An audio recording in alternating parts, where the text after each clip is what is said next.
"You're nothing but a wallet to me," Vanessa hissed at the children, her Louboutin heels clicking against the marble floor. "Your father is a fool, and when I marry him, this house becomes mine." She had no idea Marcus Ashford was standing 15 feet away. Dirt under his fingernails, hedge clippers in his callous hands, disguised as the gardener in his own $30 million estate. But the woman who risked everything to protect his twins that day, she thought he was just Robert, the quiet groundskeeper who trimmed the roses. She had no idea that by the time he removed this disguise in front of 300 guests, he'd already fallen completely in love with her. If you've ever watched someone judge you by your bank account instead of your heart, you'll understand why Marcus did what comes next. But to understand how a billionaire ends up hiding in his own mansion, you need to hear where this started. Marcus Ashford had everything 6 months ago. CEO of Ashford Development Group, the largest commercial real estate empire on the West Coast. His office sat on the 47th floor of a glass tower in downtown Seattle, floor-to-ceiling windows overlooking Elliott Bay. His mornings started in his Laurelhurst estate, 8 bedrooms, infinity pool, private dock, where his 5-year-old twins, Hannah and Cole, would climb into bed at sunrise, their laughter echoing through rooms most people only see in magazines. His wife died 3 years ago. Cancer took her slowly, painfully, and when she finally passed, the twins were too young to understand why mommy wasn't coming home. Marcus threw himself into work, into being both parents, into making sure they never felt the emptiness he carried. Then he met Vanessa Crane at a charity gala in February. She wore an emerald dress that cost more than most people's cars, her blonde hair styled in perfect waves, her smile calculated and dazzling. She worked in pharmaceutical sales, or so she said, and she understood loss. Her ex-husband had left her penniless, she claimed. She was sophisticated, polished, everything a man in his position was supposed to want. Within 3 months, Marcus proposed. The twins seemed to like her. She'd read them bedtime stories, braid Hannah's hair, teach Cole to tie his shoes. Marcus thought he'd found someone who could fill the void. Then 2 weeks before their September wedding, Hannah whispered something that changed everything. "Daddy, when you go to work, Miss Vanessa gets really mad." Marcus crouched beside her princess bed, his heart sinking. "Mad about what, sweetheart?" She looked at the door, terrified. "Everything." Marcus thought he'd found someone who could fill the void. Then 2 weeks before their September wedding, Hannah whispered something that changed everything. "Daddy, when you go to work, Miss Vanessa gets really mad." Her small hand gripping his Armani sleeve as he tucked her in. Marcus crouched beside her prince's bed, his heart sinking. "Mad about what, sweetheart?" She looked at the door, terrified. "Everything." The next morning, Marcus installed a nanny cam app on his phone, synced to the cameras already in the playroom. He told Vanessa he had an emergency board meeting downtown, kissed the twins goodbye, and drove his Porsche Taycan exactly 4 blocks away before pulling over. He opened the app. What he saw made his blood freeze. Vanessa stood in the kitchen, her face twisted with rage, screaming at Cole because he'd spilled juice on the Italian tile. "You disgusting little brat!" she shrieked, yanking him by his arm hard enough that he stumbled. "Do you know how much this floor costs? More than your pathetic mother ever earned in her worthless life." Hannah appeared in the doorframe, clutching her brother's favorite stuffed elephant. Vanessa spun toward her. "And you, stop standing there like an idiot. Clean this up. Both of you are useless, just like your dead mother." Marcus sat in that car, his hands shaking on the steering wheel, the engine ticking as it cooled. She'd called his late wife worthless. She'd put her hands on his son. And from the way the twins obeyed silently, heads down, this wasn't the first time. He didn't drive back. He didn't confront her. Instead, Marcus called his head of security, a former FBI agent named Grant Holloway. I need surveillance installed throughout the estate. Cameras, audio, everything. And I need it done while I'm supposedly out of town. Grant's voice came through steady. Marcus, what's going on? Just do it. And Grant, don't tell anyone, not even my assistant. The plan formed in Marcus's mind like a corporate acquisition strategy. Cold, precise, devastating. He would give Vanessa enough rope to hang herself. And he'd do it from inside his own house, where she'd never see him coming. Marcus announced a 2-week business trip to oversee their new Vancouver project. He even had his assistant book a suite at the Fairmont, post updates on his private Instagram, send emails time-stamped from Canada. Then he shaved his signature beard, dyed his dark hair lighter, put in brown contact lenses, and bought clothes from Goodwill. Flannel shirts, worn jeans, work boots with scuff toes. When he looked in the mirror, he didn't recognize the man staring back.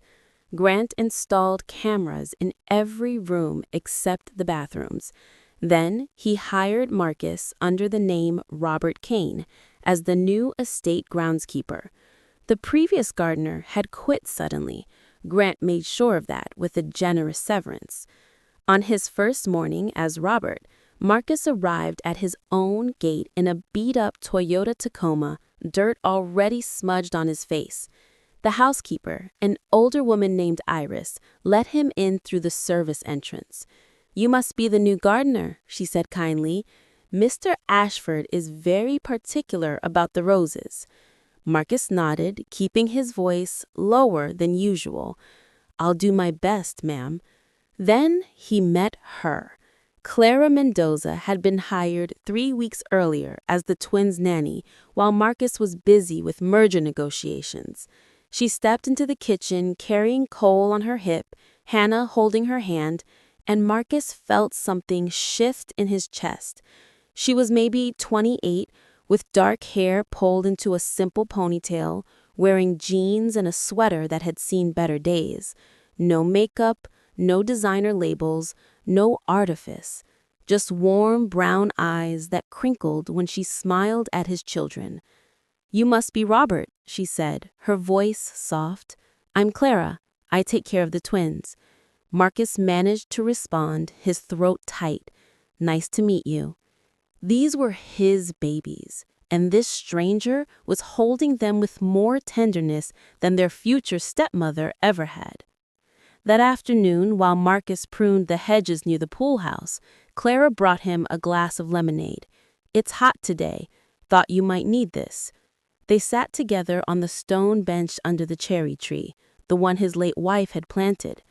"How long have you worked here?" Marcus asked, carefully. 3 weeks. Mr. Ashford hired me before he left for Vancouver." She hesitated. "The twins are sweet kids, but they seem scared sometimes." Marcus's pulse quickened. Scared of what? Clara glanced toward the house, where Vanessa's silhouette passed by the window. "I shouldn't say anything. It's not my place." "You can tell me," Marcus said gently. "Gardeners hear things too." Clara met his eyes, and in that moment, Marcus saw it. Courage, compassion, the kind of goodness money can't buy. "Miss Vanessa isn't kind to them when Mr. Ashford isn't here," she whispered, "and I'm worried it's getting worse."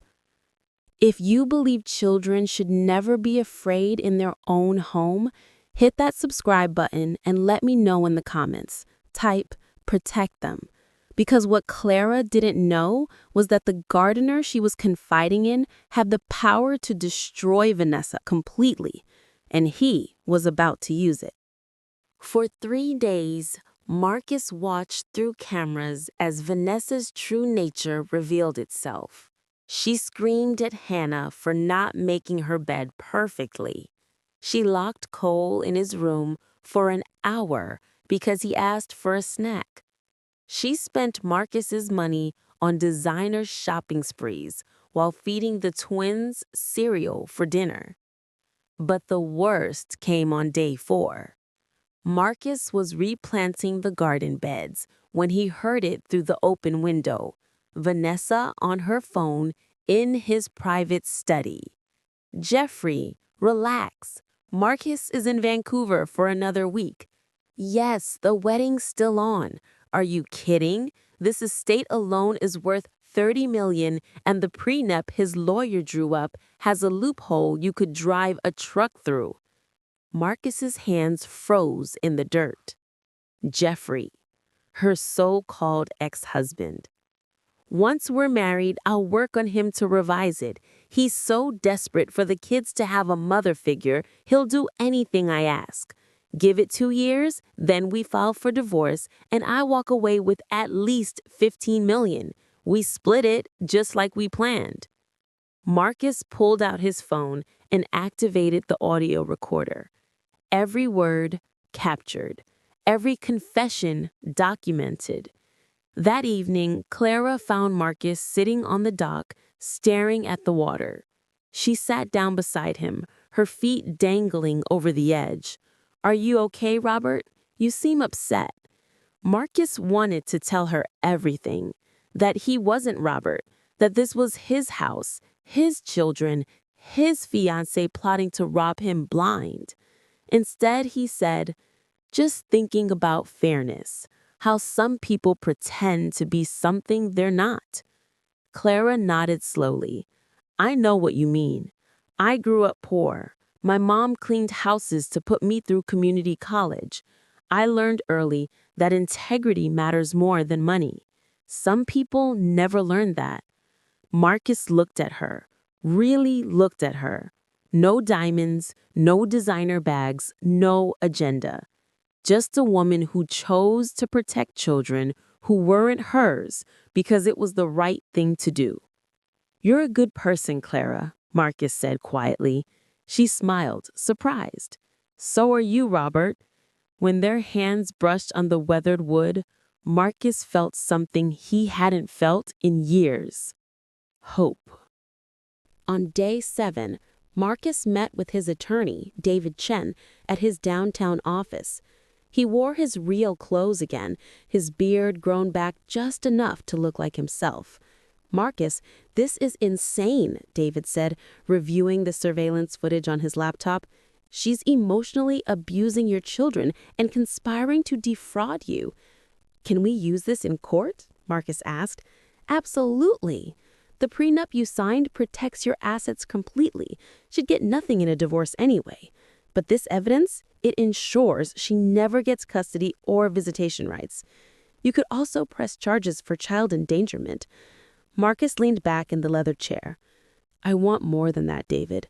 I want her destroyed publicly." "What are you thinking?" "She's planned an engagement party at the estate for next Saturday. 300 guests, business partners, society people, press. I want her exposed in front of everyone." Whistle low. That's nuclear. "She called my late wife worthless in front of my children. She's been hitting my son. Nuclear doesn't even begin to cover what she deserves." That night, back in his gardener disguise, Marcus and Clara stayed up late in the kitchen after the twins were asleep. She'd made coffee, and they sat at the island talking about everything: her childhood in Easton, Washington, her dream of opening a small bookstore someday, her belief that love should be simple and honest. "What about you, Robert? What's your dream?" Marcus looked at her across the granite countertop, her face lit by the soft pendant lights. "Honestly, right now, it's making sure those kids upstairs grow up safe and loved." Her eyes softened. "You care about them, don't you? Even though you just work here. Some things matter more than a paycheck." Clara reached across and squeezed his hand. "I'm glad you're here." Marcus's phone buzzed, a text from Grant. "Everything's ready for Saturday. Just give the word." Marcus squeezed Clara's hand back. He was ready, and he was falling in love with the only real thing in this house of lies. If you believe real love is built on truth, not bank accounts, hit that subscribe button. Vanessa thought she'd won. She had no idea the gardener was about to burn her world down, and Clara was about to discover everything.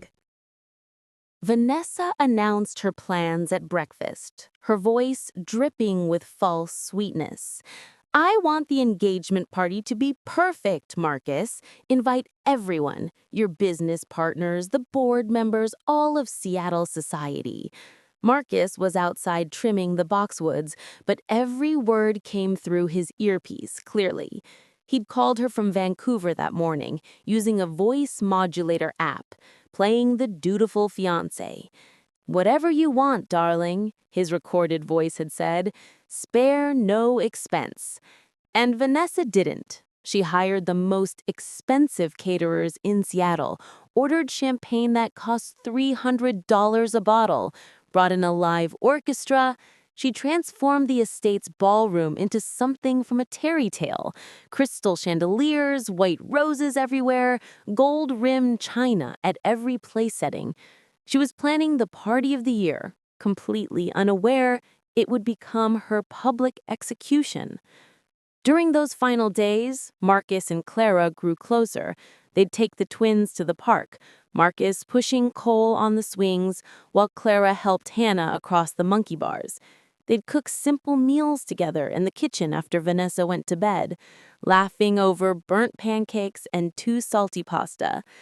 One evening, as they sat on the porch watching the sun set over Lake Washington, Clara turned to him. "Robert, can I tell you something? Anything. I know this sounds crazy, but I feel safer with you than I felt with anyone in years. You're kind and patient, and you see people for who they really are." Marcus's heart hammered in his chest. "Clara, I'm falling for you," she whispered. "I know you're just the gardener and I'm just the nanny, and maybe that's all we'll ever be, but I had to tell you." Marcus took her hand, his thumb tracing circles on her palm. He wanted so badly to tell her the truth, that he wasn't just the gardener, that he owned everything she could see, that he was falling for her too, harder than he'd ever fallen for anyone else. But he couldn't. Not yet. "You're not just anything, Clara," he said softly. "You're everything these kids needed. Everything He stopped himself. "Everything I wish more people could be." She leaned her head on his shoulder, and they sat there in comfortable silence as the sky turned purple and gold. Marcus had never felt more like himself than in that moment, dressed in borrowed clothes, pretending to be someone else. 2 days before the party, Vanessa cornered Clara in the hallway. Marcus was trimming hedges just outside, close enough to hear everything. "I've been watching you," Vanessa said coldly. "The way you look at my fiancé's children, like you think you belong here." Clara's voice stayed steady. "I'm just doing my job, Miss Crane." "Your job?" Vanessa laughed, sharp and cruel. "Your job is to do what I say. And after Saturday's party, your job is over. I'm firing you. Marcus doesn't need some bleeding heart nanny filling the kids' heads with sentiment." Clara's voice trembled slightly. "They need someone who cares about them. They need discipline. They need to learn their place, just like you need to learn yours." Vanessa stepped closer. "You're nothing, Clara. A community college dropout, playing house with a man who'll never see you as anything but the help." Marcus's hands tightened around the hedge clippers. That was it. That was the final line. That evening, Marcus asked Clara to meet him at a coffee shop downtown, the first time they'd be together away from the estate. She arrived wearing a simple blue dress, her hair down for once, looking nervous and beautiful. Marcus wore his real clothes, a tailored suit, his beard neatly trimmed, his natural hair color restored. When Clara walked in and saw him sitting at the corner table, her face went pale. "Robert?" "My name isn't Robert," Marcus said quietly. "It's Marcus. Marcus Ashford." Clara sank into the chair across from him, her hand covering her mouth. You're him? The billionaire? The father this whole time?" "I needed to know what was happening to my children when I wasn't there.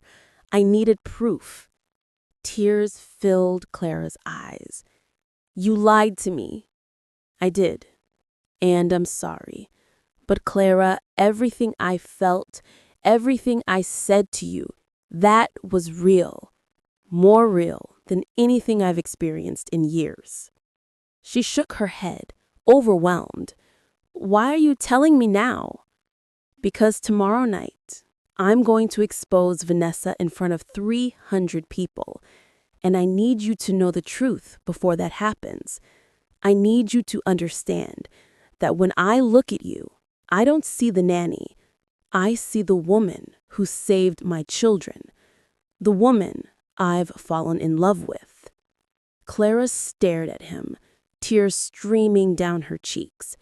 "You're in love with me?" "Completely. And I know I don't deserve your forgiveness for lying to you, but I'm asking anyway." For a long moment, she said nothing. Then, slowly, she reached across the table and took his hand. "I'm still angry," she whispered, "but I'm also still in love with you. The gardener, the billionaire, it doesn't matter. I fell for your heart, Marcus, not your house." Marcus exhaled, relief flooding through him. "Will you come to the party tomorrow? Will you stand with me when I do this?" Clara nodded. "Those kids deserve justice, and so do you." The day of the party arrived with perfect autumn weather. Vanessa spent the morning at the salon, getting her hair styled in elaborate curls, her makeup applied by a professional artist, her nails painted a deep crimson. She wore a white dress that cost $12,000, diamonds glittering at her throat and wrists. She looked like a queen preparing for her coronation, completely unaware her kingdom was about to crumble. Marcus spent the morning with Grant, reviewing the final details. The surveillance footage was loaded onto a secure drive, ready to play on the massive screens in the ballroom. The divorce papers were signed and notarized. The security team had their instructions. No one leaves until it's over. At 6 o'clock, guests began arriving in their Mercedes and Teslas, their designer gowns and custom tuxedos. Seattle's elite gathered in the Ashford ballroom, champagne flutes in hand, admiring the opulence Vanessa had created with Marcus's money. Marcus arrived exactly at 7, pulling up in his Aston Martin. He'd shaved perfectly, styled his hair, wore a midnight blue Tom Ford tuxedo that made him look every inch the billionaire he was. When he stepped out, cameras flashed. Reporters called his name. Clara arrived separately in an Uber, wearing a simple black dress Marcus had bought her. Elegant, but understated. Nothing like Vanessa's ostentatious display. When Marcus saw her walk through the entrance, his breath caught. She looked beautiful. More than that, she looked brave. Vanessa rushed over when she saw Marcus, her face lighting up with false adoration. "Darling, you made it. I was worried Vancouver would keep you longer." Marcus kissed her cheek, his smile cold. I wouldn't miss this for the world. Then Vanessa noticed Clara, standing near the entrance. What is she doing here? I told you, Marcus, we're firing her after tonight. Change of plans, Marcus said smoothly. Clara's my guest. Vanessa's eyes narrowed dangerously, but she couldn't make a scene.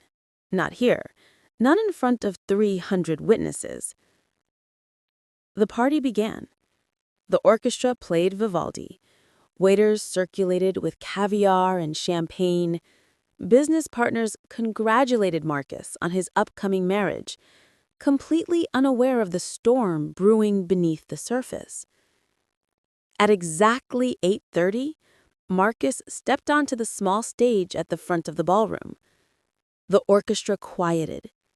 Guests turned their attention forward. Champagne glasses paused mid-sip. Thank you all for coming tonight. Vanessa and I are so grateful you're here to celebrate our love. Vanessa beamed from her seat at the head table, soaking in the attention. I wanted tonight to be special, a night where the truth finally comes to light. Vanessa's smile faltered slightly. Marcus nodded to Grant, who stood by the control panel. The lights dimmed. The massive screens on either side of the stage flickered to life. The first image appeared on the screens. Vanessa in the kitchen, screaming at Cole.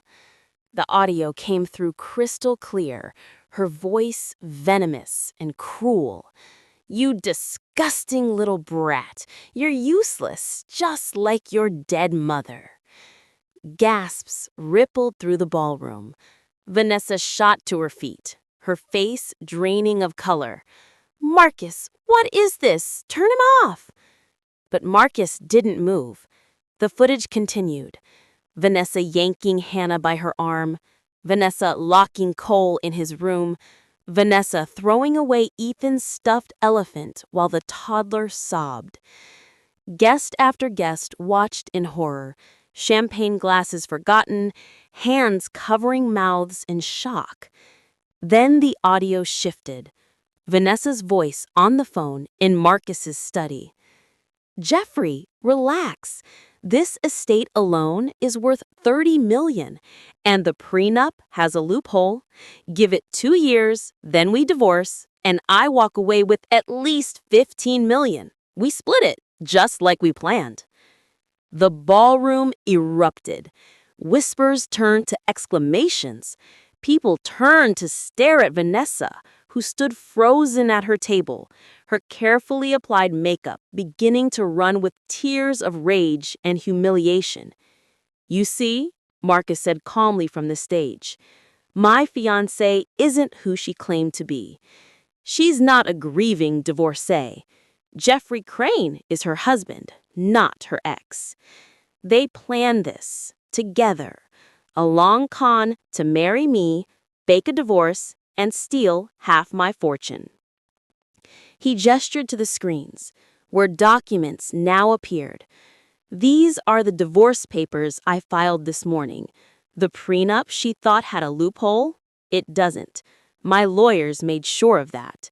She gets nothing. Not a dollar, not a dime. Vanessa's voice came out as a shriek. You can't do this. We're engaged. We're getting married. No, Marcus said coldly. We're not.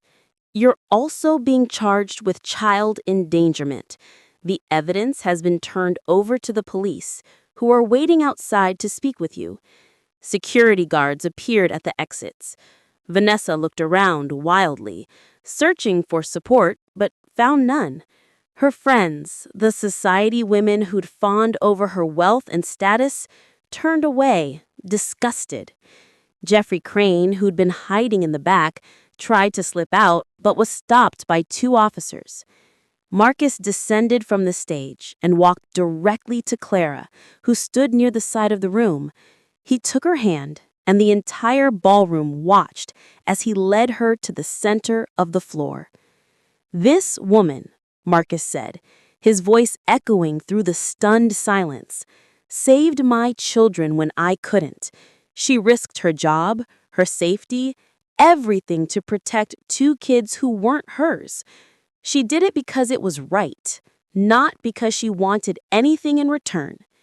He turned to Clara, his eyes soft. And in the process, she showed me what real love looks like. Not the designer clothes and fake smiles, not the calculated manipulation, just genuine, honest, selfless love. Clara's eyes filled with tears, but she was smiling. Marcus looked back at the crowd. Vanessa thought she could fool me because I had money. She thought wealth made me blind. But the truth is, sometimes you have to lose everything, even your own identity, to find what really matters. Vanessa lunged forward, her face twisted with fury, but security held her back. She screamed obscenities, her carefully crafted persona completely shattered. As officers escorted her out of the ballroom, the crowd remained silent, watching the spectacular fall of a woman who'd built her life on lies. Marcus turned to Clara, and in front of 300 witnesses, kissed her gently. The ballroom erupted in applause.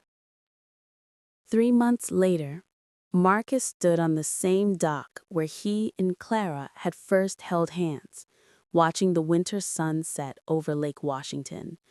The divorce was finalized. Vanessa and Jeffrey were both facing criminal charges. The prenup held up perfectly. She'd walked away with nothing but a criminal record and a destroyed reputation. But more importantly, Hannah and Cole were healing. They laughed again. They ran through the house without fear. And they'd started calling Clara by a new name, one they'd chosen themselves, Mama Clara. Marcus heard footsteps behind him and turned. Clara walked down the dock wearing jeans and one of his old sweaters, her hair loose in the breeze. She'd kept her job as the twins' nanny, refusing to let Marcus's wealth change who she was. But she'd moved into the estate, into his life, into his heart. "The kids are asking for a bedtime story," she said, smiling. "They want the one about the princess and the gardener." Marcus laughed. "I wonder where they got that idea." Clara wrapped her arms around him. From a man who was brave enough to become someone else, to save the people he loved, and smart enough to recognize real love when he found it. Marcus kissed her forehead. "I thought losing my identity would destroy me, but it saved me. It led me to you." In his pocket, Marcus carried a small velvet box. Inside was a ring, not the ostentatious diamond he'd given Vanessa, but a simple sapphire, Clara's birthstone, set in platinum. Tonight, after the kids were asleep, he'd ask her properly. No disguises, no pretending. Just Marcus and Clara, two people who'd found each other in the middle of betrayal and come out stronger. As they walked back toward the house, hand in hand, the lights glowing warm in the windows, Marcus realized something. The best revenge wasn't destroying Vanessa. The best revenge was building a life so full of genuine love that her calculated cruelty became irrelevant. Vanessa had wanted his money. Clara had wanted his heart. And in the end, that made all the difference.